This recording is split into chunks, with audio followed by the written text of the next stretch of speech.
Yes, so good afternoon. My name is Winston Weir, and I am a non-executive director and chair of audit committee at Birmingham Solihull Mental Health Foundation Trust.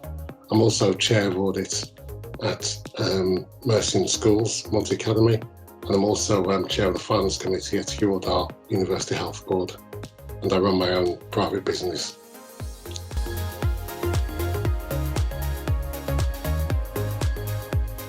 Well, I think Black History Month is a number of things to me. It's about remembering what others before us have done, and it's about remembering not only as a black and ethnic minority individual, but also for the wider white community as well, and remembering black heroes, black role models. It's also a celebration of culture, celebration of black culture, but that also Black History Month reminds us of Diwali and other celebrations of culture as well. It's special because it makes sure that at this particular time of year, we're remembering Black history, we're remembering those that have gone before, we're acknowledging history, we're acknowledging the challenges that people before us have done. And I think it should be inspirational for our young people as well, inspired by those heroes and those things which have happened in the past. I think it's important for acknowledgement, because I think when often you're working in a workplace and you are a minority, it'd be nice to put something positive out there as opposed to some of the negative things that we see in the media. The food, the music, the dance, but also those achieving black people, not just in their sport and music fields, but also those achieving academics and those who have achieved a lot in business as well. And Black History Month allows that conversation to be had.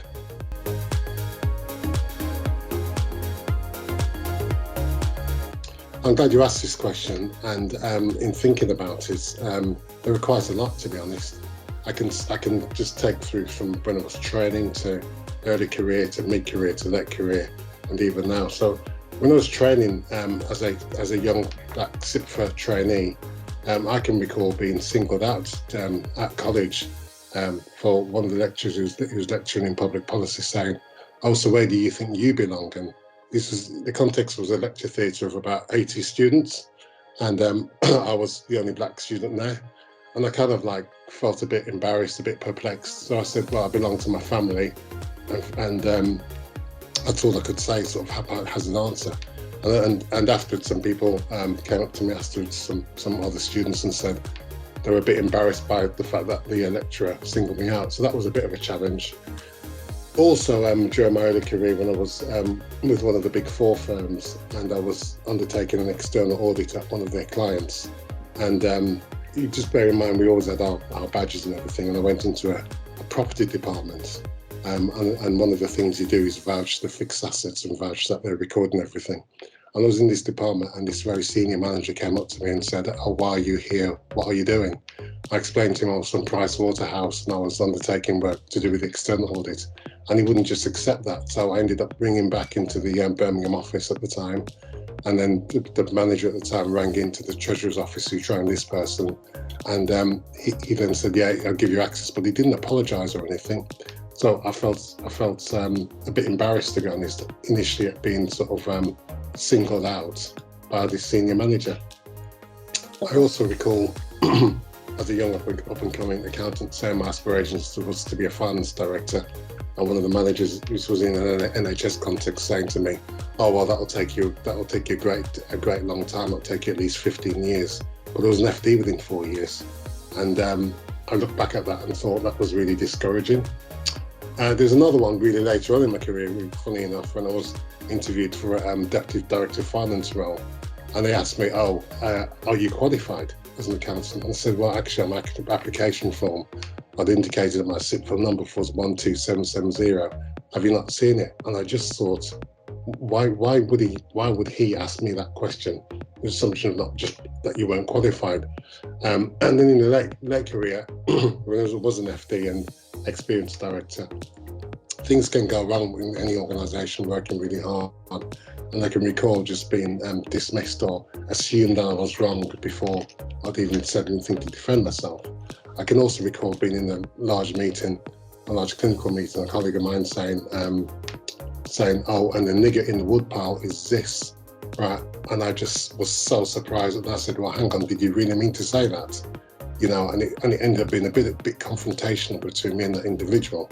But to be honest, I had to say something because it was very clear, being the only black person in the room, there's a room of about 24 people, that this person thought that they were being quite smart with their comments, and I found it quite offensive. And I also then complained to my boss, who was the chief exec, about it, and he tried to sort of pass it off, and I felt that wasn't right, but I let it go. And also, I think, the challenge is sometimes when you walk into a room and it's a challenging environment and people sort of stare at you. I've come before a couple of times representing the chief exec at it within an NHS conference context as well. So, one of the directors' fathers coming to represent the chief exec, and all the other chief execs around were all white, and people even at that level staring at you. And I'm thinking, and they're not staring at you to say, "Oh, hello, how are you doing?"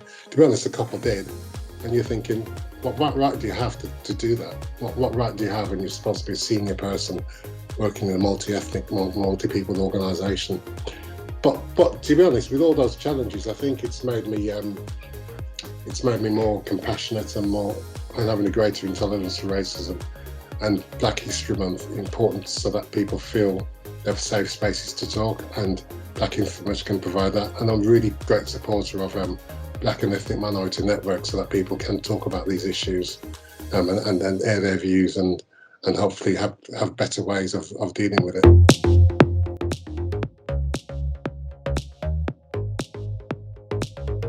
Oh, there are so many, yeah.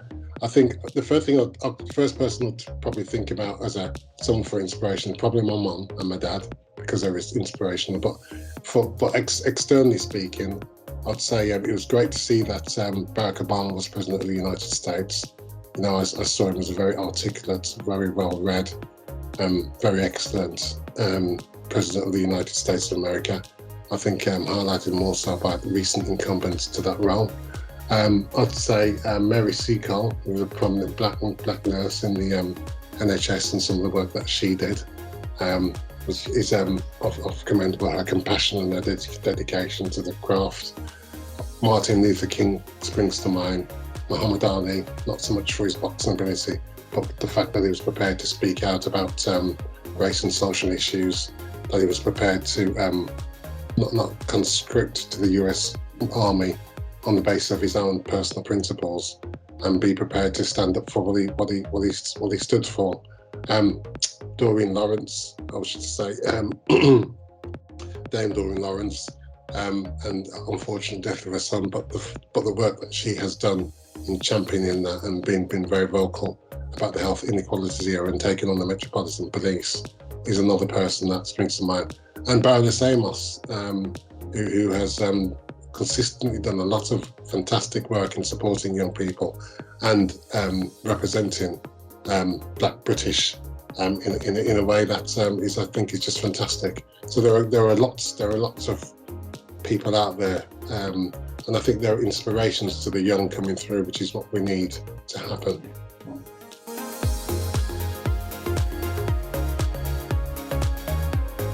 I think it's a definite no, I'm afraid. I think that's what's disappointing. I think that there isn't enough diversity. I think there isn't enough celebration of diversity, and it hasn't asked enough questions of why aren't there more trainees of a wider variety coming through, also existing members or qualified individuals. What are we doing towards developing and establishing those networks of BME individuals? And also, what are we doing around offering training opportunities?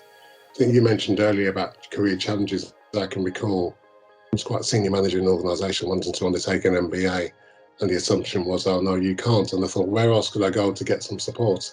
And I didn't think of CIPFA, to be honest.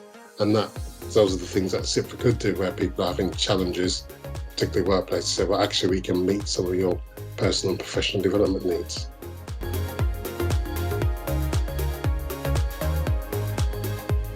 Even reflecting and getting ready for this interview, I thought about the scope and range that CIPFA covers. So central government, local government, charities, schools, industries are formerly in the public sector, such as gas, electricity, water. And I think, and also CIPFA has an international side where CIPFA members are in governments, not just in UK governments, but beyond. So I feel that CIPFA ought to be a lot more vocal in this, CIPFA ought to be a lot more promotive of diversity in what it does. I think CIPFA ought to have more of a voice on things like health inequalities, social inequalities, tackling poverty. Yes, from a finance economic background, but that shouldn't hold it back. And I think CIPFA should call out organisations which appear to not have sufficient levels of diversity, whether it's gender, race, or others. I think it ought to do so.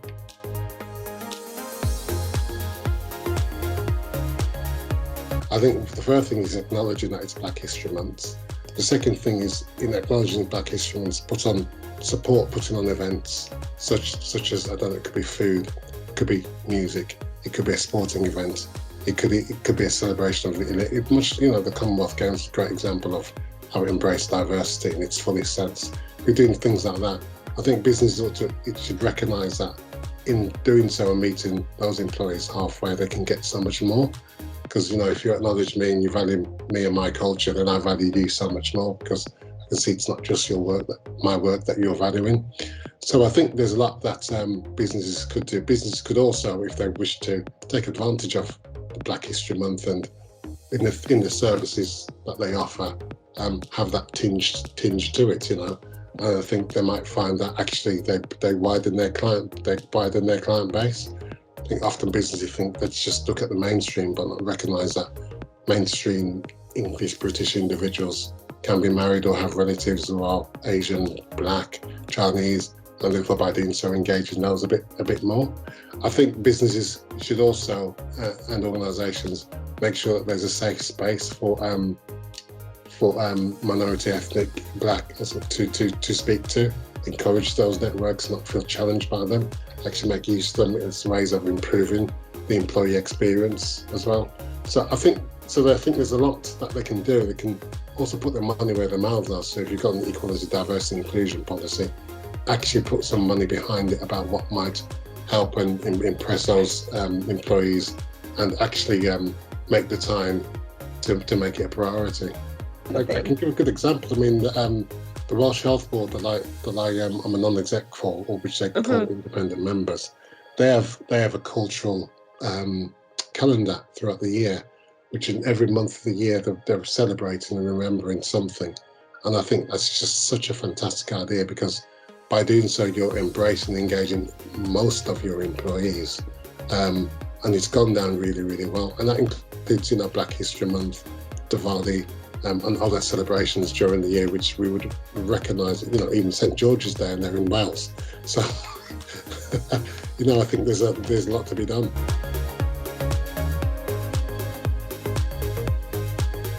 I think that's a tough question. I think, because it's a challenge, because as a Black person in Britain, you assume that you're going to advocate, but actually you may not.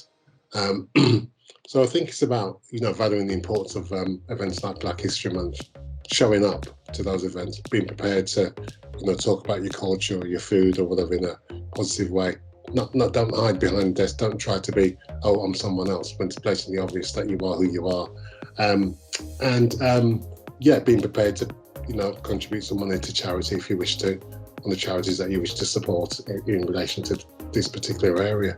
And supporting other employees or other people, other colleagues who wish to step forward and say a speech, even being brave enough like I am, and actually having an interview within your work context about what Black history means to you and what your culture means to you.